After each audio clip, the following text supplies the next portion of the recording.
वाहिगुरु जी का खालसा वाहिगुरु जी की फतेह। सचखंड श्री हजूर साहब नांदेड़ गुरुद्वारा लंगर साहब संत बाबा निधान सिंह जी ਅਤੇ संत बाबा नरेंद्र सिंह जी संत बाबा बलविंदर सिंह जी वालों आज 1 महीना लॉकडाउन होने के कारण बाबा जी की तरफ से यहाँ पर 1 महीने से लंगर चल रहा है। 2 टाइम लंगर 6000 लोगों का लंगर दिया जा रहा है वसरनी नांदेड़ में। बाबा जी का बहुत बहुत धन्यवाद। अतः अपने जितने भी सेवादार हैं उनका बहुत बहुत धन्यवाद। वाहिगुरु जी का खालसा वाहिगुरु जी की फतेह। 4 ਲੱਖ ਆਦਮੀ ਰੋਜ਼ ਸਾਰੇ ਪੰਜਾਬ ਵਾਲੇ अपने वसरनी में 6000 खा रहे हैं बाबा जी। 6000 वाहिगुरु जी का खालसा वाहिगुरु जी की फतेह।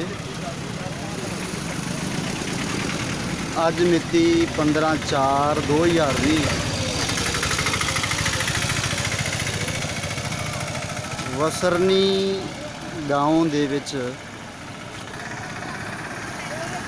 ਸੱਚਖੰਡ ਵਾਸੀ श्रीमान संत बाबा निधान सिंह साहिब जी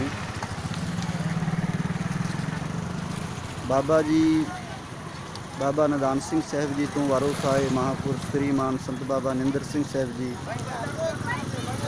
श्रीमान संत बाबा बलविंदर सिंह साहिब जी वालों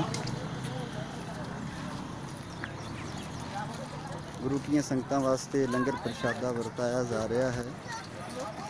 डेली 4 ਲੱਖ